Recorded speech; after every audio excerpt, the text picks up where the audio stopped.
Breaking news right now, a hostage drama at a Colorado high school comes to a violent end. The gunman who held 6 students hostage there in Colorado is dead. The unidentified man stormed onto that campus in Bailey, Colorado, and opened fire. There are reports the gunman shot one of his student hostages before he was killed by police. Parents and terrified children so glad to be alive there. Fears run very deep.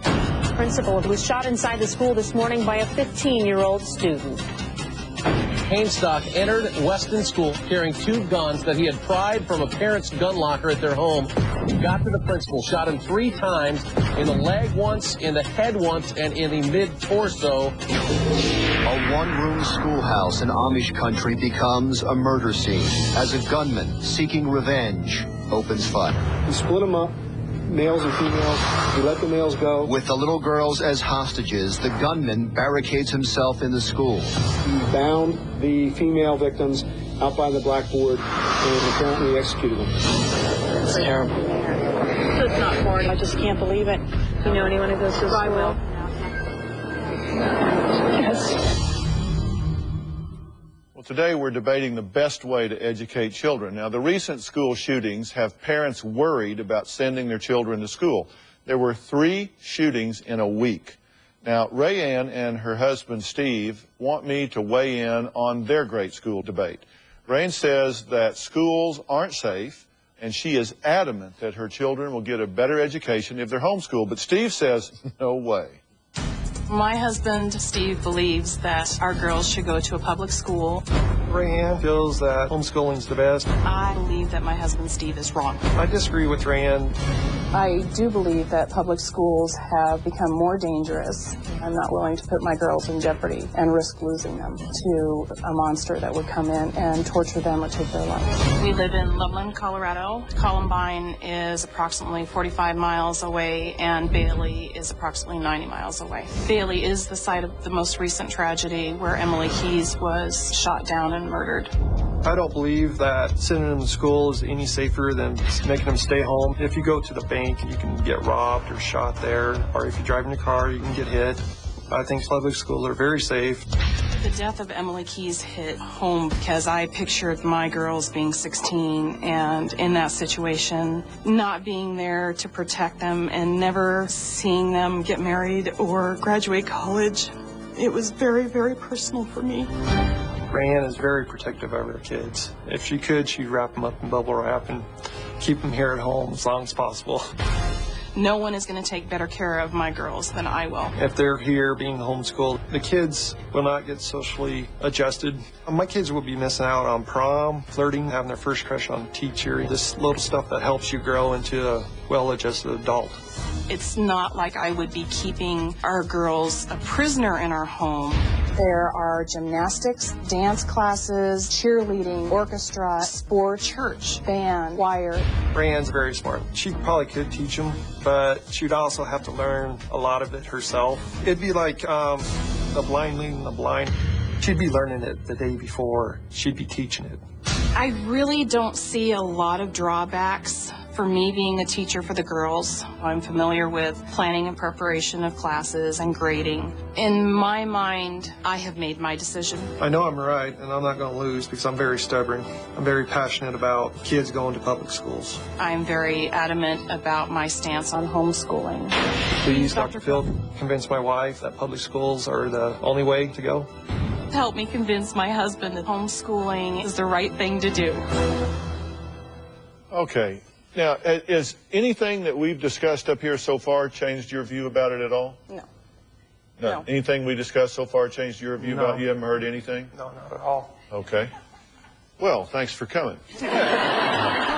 So, are you concerned that if you unschool, that your children may not be competitive in the workaday performance-oriented world? I don't believe in the couple that was just up here. That is like way out of what our beliefs are. I do believe in a structured education, but I don't believe it has to be done in a public school system. I don't believe it has to be done in a setting. I believe that I can do it with the tools that they have out there for homeschooling anymore. my girls, I believe, are going to get a better education than they possibly could in a public school. Okay. What happens when you get to that age where peers kick in and all of a sudden they want to belong to a group of friends, they want to be around boys and girls all day, they want to be involved in the social process that is the community of life when you're at that age? What do you feel about that? Everybody keeps talking about that, and it makes it sound like homeschooling. We lock our kids in a dungeon in the basement, and we throw books at them, and we'll feed them food and water every 3 or 4 hours. And that's not what homeschooling is about.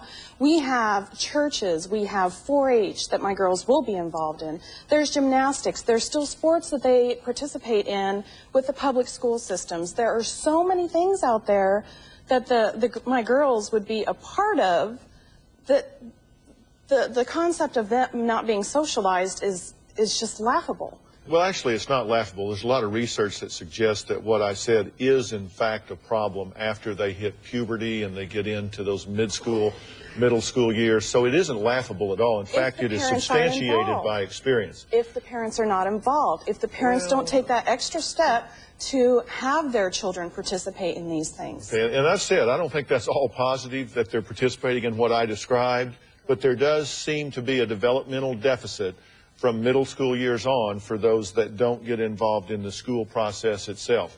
She's describing something here that sounds peachy keen. What's your problem with it? Just about everything. I mean, you just can't lock your kids away and hide them out.